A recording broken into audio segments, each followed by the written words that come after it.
Good morning everyone, NS Bengali ব্লগে তোমাদের অনেক অনেক স্বাগত জানাই। আশা করি তোমরা সবাই ভালো আছো, সুস্থ আছো। তো আমিও ভালো আছি। আজকে আবার তোমাদের সামনে নতুন ভিডিও নিয়ে চলে আসলাম। আর আজকে হলো মঙ্গলবার।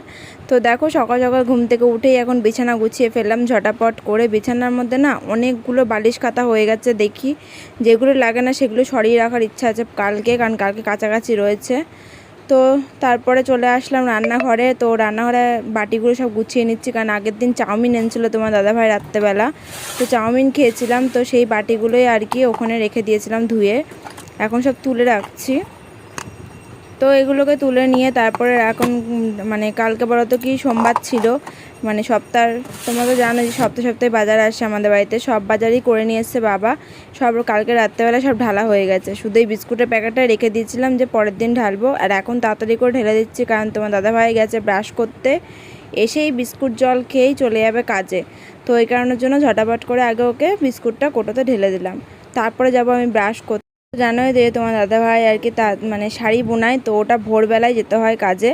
তো ভাবলাম বিস্কুটটা ঢেলে রাখি, ও তাহলে এসে খেয়ে নিতে পারবে। তো সব রেখে দিয়ে তারপরে চলে গেলাম, ব্রাশ করলাম, স্নান করলাম। তো স্নান করে একবারে তোমাদের সামনে আসলাম। তো এখন ঝটাপট করে কাপড়গুলো মেলে নেব। আর পুজো দেবে তো আজকে মা, কালকে থেকে পুজো দেবো আবার আমি, কারণ শরীরটা ভালো হয়ে যাবে তারপর। তো ওই কারণে যেন দেখো ঝটাপট করে এখন জামাকাপড় মেলতে চলে আসলাম। তো আজকে বলতো কি কলপাড়েই আমি জামাকাপড় চিপে নিয়ে আসি। আর আজকে আর চিপিনি, কারণ আমি কলপাড় থেকে যখন স্নান করে আসছিলাম তখনই আমি এক বালতি জল নিয়ে চলে এসেছি। আমার ঠিক নেই আজকে, তোমাদের দাদাভাই যেহেতু শরীরটা খারাপ, তাই ভাবলাম যে কলপাড়ে স্নান করে নিই, আর আজকে আর জল টেনে টেনে নিয়ে আসার দরকার নেই। কারণ তোমার দাদাভাই এমনি শরীরে জোর নেই, তার মধ্যে মানে বলতো কি এখানে তো পেছন দিন স্নান করি, জল টেনে টেনে আনতে হয় কলের থেকে টিপে। তো ওই কারণের জন্য ভাবলাম যে থাক, আজকে শরীরটা যেহেতু ভালো নেই, জল টেনে আনার থেকে আমি ওই কলপাড়ে গিয়ে স্নান করে আসি। তো ওই জন্য কলপাড়েই আজকে স্নান করে নিয়েছি। আর এদিকে দেখো মা আগুনটা ধরিয়ে দিচ্ছে। তোমরা তো জানোই যে আমি মানে কি বলবো, আগুন ধরাতে পারি না উনুনে, তো খুব প্রবলেম হয়, মানে ধরে আর খানিক্ষণ পর আবার লিবে যায়। তো ওই কারণের জন্য মা ধরিয়ে দেবে, আর মা এখন ধরিয়ে দিয়ে তারপর চলে যাবে পুজো দিতে। আর দেখো হাঁড়িতে আমি জল দিয়ে দিয়েছি, এবার আর কি চাল ধুয়ে তারপরে চালটা হাঁড়িতে দিয়ে দেবো। আর মা ওদিকে চলে গেল তারপরে পুজো দিতে, আর এদিকে আমি আর কি তারপরে এদিকে দেখো বাবা চলে এসছে বাজার নিয়ে। তো সবজি বাজার নিয়ে এসছে, কী কী দেখাবো তোমাদের অবশ্যই। তার আগে দেখো মাছ নিয়ে এসছে, তো ওই জন্য বাড়িটা নিয়ে আসলাম। বাবা এখন মাছটা আর কি এর মধ্যে ঢেলে গুছিয়ে রেখে দেবে, আর তারপরে আমি চলে যাবো আর কি সবজি বাজার গুছাতে। এখনও আমি স্নান করে এসে কিছু খাইনি, মুখে কিছু দিইনি, আগে কাজগুলো সেরে নিই, তারপরে দেখি জল বিস্কুট খাবো।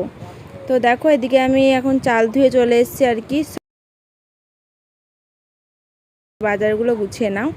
ওই কারণের জন্য বাজারগুলো সরিয়ে মাছটা ঢুকিয়ে ধুয়ে এসে তারপরে আমি চাল ধুয়ে এখন দেখো চাল দিয়ে দিচ্ছি হাঁড়িতে, জলটাও গরম হয়ে গেছে। এবার চালটা দিয়ে তারপরে আমি এখন বাটিতে ঢেকে রেখে এবার যাব সবজি বাজার গুছাতে। তো দেখো বাবা সবজি বাজার কিন্তু অনেক কিছু এনেছে, আর আমি সব ঝুড়িগুলোকে একবারে সব নামিয়ে নিলাম। তো ডাঁটা শাক নিয়ে এসছে, আর দেখো ব্যাগ ঢেলে নিলাম, আলু তারপরে ঝিঙে সবই নিয়ে এসে অনেক কিছুই। তো সব জায়গা মতন সব রেখে দিয়ে তা গুছিয়ে নিচ্ছে। আর লঙ্কার বোটাগুলো একবারে ছাড়িয়ে রাখছি, সুবিধা হয় পরে, মানে তো কি পরে ছাড়াতে হয় না, যদি আমি এখনই ছাড়িয়ে রাখি পরে ধুলেই হয়ে যায়। ওই জন্য যখনই লঙ্কা নিয়ে আসে আমি লঙ্কাটা সঙ্গে সঙ্গে বোটাটা ছাড়িয়ে রেখে দিই। তো ওদিকে দেখো ভাত হয়ে গেছে, উপর দেওয়া হয়ে গেছে, আর এদিকে আমি চলে এসেছি জল বিস্কুট খেতে। তো ভালো লাগছে না জল বিস্কুট খেতে, কিন্তু স্নান করে যেহেতু কিছু মানে না খেয়ে থাকতে নেই, তো ওই জন্য একটা বিস্কুট খেলাম আর জল খেয়ে নিলাম। আর মা ওদিকে দেখো পুজো দিচ্ছে, এইমাত্র বাসন মেজে আসলো ঠাকুরের, আর তারপরে এখন পুজো দিয়ে নিচ্ছে। তো চলো এবার রান্না করা যাক। এবার রান্নাঘরে চলে আসলাম রান্না করতে। তো এদিকে দেখো বেগুন কেটেছে, তো বেগুনটাকে আমি নুন দিয়ে আর কি মাখিয়ে রাখছি। তোমাদের একটা টিপস দিই, কারণ কি বলো তো, আমি করি এটা, তোমরাও করতে পারো। বেগুনে যখনই বেগুন কাটবে তরকারির জন্য হোক আর যেই কারণের জন্যই হোক, বেগুনে এবার নুন মাখিয়ে রাখবে। বলো তো কেন? নুন মাখিয়ে রাখলে দেখবে একটা কষ বেরোয়, ওই কষটা যদি মানে ফেলে দাও তাহলে কি বলো তো, তোমাদের আর কি কোনো মানে অনেকে বলো তো কি অ্যালার্জি হয়। তো ওই অ্যালার্জির থেকে বাঁচার জন্য যদি বেগুন তোমরা খেতে খুবই ভালোবাসো, তাও বেগুন মানে খেতে পারো না অ্যালার্জি হয় বলে, তোমরা একটা কাজ করতে পারো। তারপর অনেক রকমের রোগ হয় বেগুন খেলে। তো যাই হোক, বেগুনে যদি নুন মাখিয়ে জলটা ফেলে দাও তাহলে বেগুনের কিন্তু কষটা চলে যায়। ওতে কি হয় বলো তো, মানে এইসব রোগ থেকে তোমরা বেঁচে যাবে। তাহলে বেগুনটাও খেতে পারবে, আবার এদিকে তোমাদের রোগ ব্যাধিটাও হলো না, এদিক দিয়ে সুবিধা। এটা আমি জানতাম না, আমি এবারে এসে আমার শাশুড়ি মার কাছ থেকে জানা, ওই জন্য ভাবলাম টিপসটা তোমাদেরকেও দিয়ে দিই, তোমাদেরও কোনো যদি কাজে লাগে আমার ভালো হবে। তো মা ওদিকে দেখো মাছটা পিস পিস করে কেটে দিয়েছে, তো বেগুনও কেটে দিয়েছে, তো মাখিয়ে রেখেছি বেগুনটা। দেখবে তোমরা বেগুনে দেখাবো খুনি কতখানি জল বেরোয়। আর এদিকে মার জন্য দেখো চা বসিয়ে দিয়েছি। আমি চা খাবো না, তোমরা তো দেখলেই যে আমি জল বিস্কুট খেয়ে নিয়েছি। আমার অতটা চা খাওয়ার মানে আমি চা খাই না, ইচ্ছে হলে খাই, নালে নেই। আর এদিকে দেখো মাছ ভাজতে বসিয়ে দিয়েছি। এদিকে মাছ ভাজা হচ্ছে, দেখো কুটি ভাজা, মাছের কুটি ভাজা আর কি। তো মাছ ছোটো ছোটো করে মা কেটে দিয়েছে, সেগুলোই আর কি এখন ভাজা করে নিয়ে তারপর এটা তুলে নিয়ে তারপরে ভাজবো বেগুন। তো বেগুন ভেজে তারপরে মশলা মানে করা হবে, মা মশলা করে সবই মা ওদিকে করে দিচ্ছে, এদিকে শুধু আমি নাড়াচাড়া করে শুধু নামাচ্ছি আর কি। তো দুজনে মিলেই একসাথে আর কি কাজ করছি। তো চলো তোমাদের সাথে আবার পরে কথা হচ্ছে, তোমরা ভিডিওটা দেখতে থাকো।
যে মাছের আর কি কুটি ভাজার জন্য যেহেতু মাছটা ভেজেইছি, তো বড় মাছগুলো আর কি একবারে ভেজে রেখে দিই, তাহলে পরে তরকারি করতে সুবিধা হবে।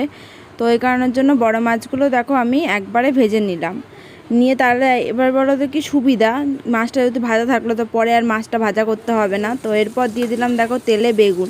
তো দেখো বেগুনে নুন দেওয়ার ফলে দেখো কত জল বেরিয়েছে, এই যে জলটা বেরিয়ে গেল এই জলেই কিন্তু অ্যালার্জি হয়, ঠিক আছে। এই যদি নুন দিয়ে মেখে রাখো তোমাদেরও ভালো, শরীরের পক্ষে খাওয়াও ভালো আর কি। শরীরের পক্ষে খাওয়া ভালো বলতে কি অ্যালার্জির জন্যই ভালো আর কি। আমি যতটা পারি ততটা চেষ্টা করি যে এরকম নুন দিয়ে আর কি মাখিয়ে রেখে জলটা ফেলে তারপরে আর কি ভাজতে। তো দেখো এবার ভালো এটা আর কি বেগুনটাও আর কি ভালো করে একটু ভেজে নেব। ভাজার পর তারপরে এর মধ্যে দিয়ে দেবো মশলা, আগে বেগুনটা ভেজে নিয়ে একটু সাইড করে তারপরে দেবো মশলা, তারপরে আর কি মাছটা দিয়ে তারপর ভালো করে ভেজে নেব। তাহলে মশলা বলতে কি বলো তো, পেঁয়াজ লঙ্কার একটা পেস্ট। আর এটা রান্না হয়ে যাওয়ার পর তারপরে দেখো ঝিঙে লঙ্কা পেঁয়াজ আলু কেটে রাখা হয়েছে, এটাতে একটা চচ্চড়ি হবে। তো সকালের খাবার আর কি। আর দুপুরের জন্য একটা কিছু তরকারি করা হবে, সেটা পরে চিন্তা করা যাবে। মা ওদিকে সবজি কাটছে, মনে হয় সব দিয়ে একটা কিছু একটা তরকারি করবে। তো যাই হোক, আর এদিকে দেখো আমার মাছের আর কি কুটি ভাজা হয়ে গেছে, এরকম টাইপের দেখতে হয়, তোমরা খেয়ে দেখবে। আমার তো এটা খুবই ভালো লাগে, আমার এটা দিয়ে সব ভাত খাওয়া হয়ে যায়, আমার আর কিছু লাগে না। মাছের কুটি ভাজা বলো, মাছের তেল দিয়ে একটা বেগুন দিয়ে চচ্চড়ি হয় সেটা বলো, আমার এইসব দিয়েই ভাত খাওয়া হয়ে যায়, আমি এইগুলো খেতে খুবই ভালোবাসি। আর মাছের কুটি ভাজাটা তো আমি এখানে এসে দেখেছি, ওটা তো খাইনি। আর তেল চচ্চড়ি দেখো সবাই খেয়ে থাকো, কিন্তু মাছের কুটি ভাজাটা খুবই কমই হয়। তো চলো পরে দেখা হচ্ছে। দুপুরবেলা খাওয়া দাওয়া কমপ্লিট, আর কী কী রান্না হয়েছে তোমাদের সাথে টুকিটাকি একটু শেয়ার করেছি, আর বলেও দিয়েছিলাম যে কী কী রান্না হয়েছে। তো রান্নাগুলো আর শেয়ার করা হয়নি। তো এখন দুপুরবেলা খাওয়া দাওয়া করে এই এঁঠো বাসন আর কি মা নিজে নিয়ে আসলো, আমিও মাঝে মাও মাঝে ঠিক নেই। যখন আমি মাজতে নিয়ে চলে যাই তখন মা এঁঠো মোছে, আর আমি যখন এঁঠো মুছি তখন মা মাজতে নিয়ে চলে যায়। তো আজকে মা মাজতে নিয়ে চলে গেছে, আর আমি এদিকে এঁঠো মেঠো মুছে সব পরিষ্কার করলাম। তো মিলিয়ে মিশিয়ে আর কি দুজনে মিলে কাজ করি, এটাই। তো এখন কী করছি দেখবে, টিভি দেখছি। আর তোমার দাদাভাইয়ের প্রচণ্ড শরীর খারাপ, মানে কি বলবো, ওর শরীরটা প্রচণ্ড পরিমাণে দুর্বল হয়ে গেছে। তাই ওকে বলেছি যে ডিম আনতে, ডিমটা সেদ্ধ করে দেবো, ডিম খাবে। বলো তো কেন আর প্রচণ্ড হয়তো আওয়াজ পাচ্ছ, কারণ পাশের বাড়ি আর কি ঘরের মানে সব মানে কি বলবো কাঠমাটের কাটা মেশিনের আওয়াজ ওসব আওয়াজ হচ্ছে প্রচণ্ড পরিমাণে। তো যাই হোক, আর এখন কী করবো, এখন একটু বসে থাকবো। তোমার দাদাভাইকে বললাম যে নিজের থেকে উঠে খাটে এসে বসতে, কারণ ওর শরীরটা ভালো লাগছে না, ও নড়তে সরতেও পারছে না, এতটাই শরীরটা অসুস্থ। তার মধ্যে বলছে কি যে বিকেলবেলা চলো একটু বেরিয়ে আসি, ঘুরে আসি। হ্যাঁ চলো, এখনও বলেছে দেখো চলো যে ঘুরে আসি, এদিকে শরীর নিয়ে নড়তে পারছে না, আর তার মধ্যে কি চলো না, তুমি যাও, আমি যাচ্ছি না। এখন ওর কথা ঘুরতে যাবে, নিজের শরীরে নিজে পাচ্ছে না, নিজে নড়তে পারছে না, আবার বলে চলো না, নিজে নড়তে পারছে না আর বলে ঘুরতে যাবে। আর কি বলতো, যেদিনকে আমি বলি ঘুরতে চলো, যাবে না কিন্তু, কাজ আছে, এই আছে, ওই আছে, হ্যান আছে, তেন আছে। আজকে মঙ্গলবার, প্রত্যেক মঙ্গলবারে কোথায় ঘুরতে নিয়ে যাও গো? তোমার দাদা ভাই ঢপ দিচ্ছে, বুঝলে তো, দেখো ঢপ দিচ্ছে তোমার। কোথায় নিয়ে যাও? না বাড়ি যাও আর ঘুরতে যাওয়া বলো এক নাকি, বলো? প্রত্যেক মঙ্গলবার যদি বাইরে দরকার থাকে তাহলে বাইরে যাবো না, ঘুরতে যাবো। প্রত্যেক মঙ্গলবার না আমার দরকার থাকে। যাই হোক, একটু সেটা সত্যি কথা, মঙ্গলবার করে একটু বেশিরভাগই আমি বাড়িতে একটু ঘুরতে যাই, দিদার বাড়ি বলো, মার বাড়ি বলো। যা কারেন্ট অফ হয়ে গেল। হ্যাঁ দেখো, পাগলি পাগলি পাগল পাগল লাগছে তো, চোখে লাগলো, এই রে দিলাম চোখের মধ্যে গুঁতো। ঘরটা পুরো অন্ধকার অন্ধকার লাগছে, দেখো কিরম ঝাপসা ঝাপসা দেখাচ্ছে। থাক, কারেন্ট অফ হয়ে গেছে, এখন বলে লাইটটা ধরিয়ে দাও। তারপর আবার জামা কাপড় গোছানো আছে, একটু টুকিটাই কাজ আছে, সন্ধ্যা তো মাই দেবে। এই দেখো খাটের মধ্যে সব জামা কাপড় তুলে নিয়ে আসা, সব ভাঁজ করে এগুলো গুছাতে হবে। যাবো না, যাই না ঘুরতে, দাদা বেরোবো কিনা আমার তো ইচ্ছাই করছে না। আর তোমার দাদা ভাই তো বলছে চলো চলো ঘুরে আসি ঘুরে আসি, কিন্তু আমার একদম ভালো লাগছে। দেখো ঘুরতেও বলে দেখবে কি করছে, দেখো কাজ করছে, কাজ আমার হাতের কাজগুলো করে দিচ্ছে। তাও যদি ঘুরতে যাই, সেই কারণের জন্য জামা কাপড়গুলো ভাঁজ করে জায়গা মতো রেখে দিচ্ছে, দেখো কত কাজের বলো। আর অনেক সময় ঘুরতে নিয়ে যেতে বারবার বললেও নিয়ে যায় না, আজ কি হয়েছে কে জানে, ওই বলতে পারবে। শরীরটা এদিকে ভালো নেই, এদিকে ঘুরতে যাওয়ার জন্য লাফালাফি, সব জামা কাপড়গুলো ভাঁজ ভাঁজ করে জায়গা মতন রেখে দিচ্ছে, কত কাজ করছে। চলো তোমাদের সাথে পরে কথা বলছি, ওর কাজও করে যাক।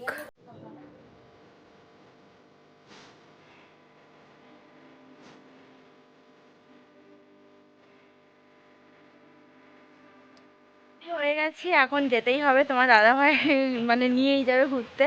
আর শরীরটার প্রচণ্ড খারাপ, ওই কারণে যেতে চাইছিলাম না, কিন্তু আমি তো ঘুরতে খুব বেশি ভালোবাসি, মানে প্রচণ্ড, যেখানে যে বলবে সেখানে আমি চলে যাব ঘুরতে তাদের সাথে, কারণ আমি ঘুরতে প্রচণ্ডই ভালোবাসি। ওই জন্য তোমার দাদাভাই নিয়ে যাওয়ার চেষ্টা করে। তখন ঠিকই বলছিলাম তোমাদেরকে নিয়ে যাই, কিন্তু প্রত্যেক মঙ্গলবার করে বাড়ি যাই, কারণ কোথায় ঘুরতে যাবো, কারণ এখানে পার্ক ছাড়া কোনো জায়গায় আর কি যাওয়ার মতো নেই, সব জায়গা আমার ঘোরা হয়ে গেছে, তাই শুধু বাড়ি ছাড়া কোনো পথ নেই যাওয়ার। কিন্তু এখন যাব, এই পারেই থাকবো, ওপারে যাবো না, এই পারে একটু ঘোরাঘুরি করব, দেখি কাইনারপুর ওদিকে যেতে পারি, ইচ্ছা আছে, দেখা যাক, সাইকেলে করে যাব। আর এই দেখো রেডি হয়ে গেছি, দাদাভাই বলছিল চুড়িদার পরলে চুড়িদার পরে না, কিন্তু শাড়িটাই পরলাম, কারণ ভাবলাম যে শাড়ি পরে যায় আজকে, কি জানি মনে হলো যে শাড়িটা পরে যায়। তো দেখো আমি আজকে একটু ফেস পাউডার দিয়েছি মুখে, জানি না আমার কেমন লাগছে, কারণ আমি ফেস পাউডার বলো কিচ্ছু দিই না, শুধু টিপ লিপস্টিক পরে দৌড় দিই। আর আজকে আমি একটু ফেস পাউডার লাগিয়েছি মুখের মধ্যে। তো চলো, তোমার দাদাভাই রেডি হয়ে গেছে, ও সাইকেল বের করতে গেছে। তো চলো বেরোনো যাক, বেরোতে বেরোতে রাস্তা দিয়ে কথা বলতে বলতে যাবো তোমাদের সাথে। তো চলো যাওয়া যাক। তো বন্ধুরা বেরিয়ে পড়েছি, পুরো হাত না ধরে রয়েছে, তারপর পড়ে যাওয়ার একটু ভয় আছে, কায়নারায়ণপুরের ওদিকেই যাচ্ছি। চলো ব্যাক ক্যামেরা করে রাস্তা দেখাই।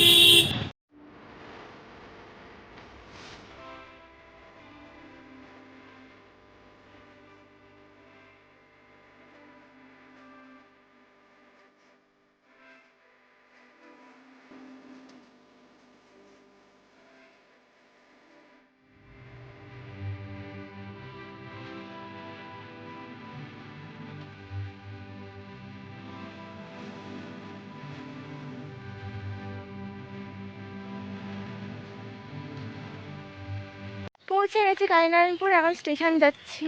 দেখো স্টেশনের ওপর উঠছি কারণ নিচে বসে শেফালি, বলো আমি এখানে এসে নতুন খাবার খেয়েছিলাম শেফালি, তো নিচে বসতো সেই জায়গায় এখন ওপরে বসে। কি সুন্দর লাগছে গো মেয়াগুলো বসে। দেখো কতগুলো, একটা দুটো তিনটে কতগুলো মেয়া, দাঁড়াও তোমাদের ব্যাক ক্যামেরা করে দেখায়। মানে ওখান থেকে আসার সময় 5 মিনিট টাইম থাকে না আমার ঘরে। খেলা করছে দেখো, খুবই লাগছিল দেখতে, তাই ভাবলাম তোমাদেরকেও একটু দেখাই। ট্রেন আসছে এখন, স্টেশনে যেহেতু বসেছে তো স্টেশনেই যাই। শেফালি খেতে আমার খুব ভালো লাগে, অনেক দিন পর আসলাম, সেই বিয়ের পর পর এসেছিলাম একবার। বিয়ের পর আসেনি, এই বিয়ের পর ওই প্রথম, বিয়ের আগে এসেছিলাম, বিয়ের পর এই ফার্স্ট আসলাম কালিনারায়ণপুর। চলো যাওয়া যাক, শেফালিটা তোমাদের সাথে শেয়ারও করব। নতুন খাবার, তোমরা খেয়েছো কিনা জানি না, আমি আগে খেয়েছি সেইবার আর এইবার আবার বিয়ের পর। তো চলো স্টেশনে পৌঁছেই গেছি, দেখো প্ল্যাটফর্ম এক্ষুনি পড়ে যেত। বন্ধুরা দোকানটার সামনে চলে এসেছি, এই দোকানটায় নিচে বসতো, এখন তো স্টেশনে বসে। তো স্টেশনে দেখো একদম উঠলেই সামনেই পড়ে, তো খুবই ভালো লাগে কিন্তু এখানের এই খাবারটা শেফালি, হেভি টেস্টি হয়। আমি আবার সেই বিয়ের পর এই ফার্স্ট আসলাম, বিয়ের আগে একবার খেয়ে গেছে আর এই বিয়ের পর এই আজকে নিয়ে আসলো তোমার দাদাভাই। একটু চারিপাশটা ঘুরিয়ে দেখালাম, তোমরা যদি বুঝতে পারো আর কি। কালিনারায়ণপুর উঠেই আর কি দেখো এই সাইডটা পড়ে। তো দেখো শেফালি নিয়ে আসুক তারপরে দেখা হচ্ছে। দেখো নিয়েও চলে এসছে, আর এত টেস্টি হয় কি বলবো তোমাদের, সব রকম সবজি দিয়ে হয়। আর দেখো অনেকটা বড় থেকে পিৎজা টাইপের দেখতে হয়, পিসগুলোও পিৎজা টাইপের, তুলে তুলে যেমন পিৎজা খাও সেরকমভাবে তুলে খেতে হবে, ওরকমই সাইজ হয় পিৎজার মতন। তো ভেরি টেস্টি হয়। তো আমি ধরে বসে রয়েছি, তোমার দাদাভাই দেখো খেতে শুরু করে দিয়েছে, আর আমি এটাকে দেখছি আর তোমার দাদাভাইকে বলছি যে অনেক দিন পর খাচ্ছি, কেমন লাগবে কে জানে। কারণ বড় দেখি বিয়ের আগে খেয়েছি তখন ভালো লেগেছে, এবার এখন কেমন লাগবে তা জানি না, টেস্ট করে বুঝতে পারবো। তো ওটা খাওয়া দাওয়ার পর বললো চলো তোমাকে একটু খাসির মাংসের ঘুগনি খাওয়াই। তো খাসির মাংসের ঘুগনি নিয়ে নিলাম, তারপরে 10 টাকা নিল। তো একটু মজা করে এটাও খেয়ে নিলাম।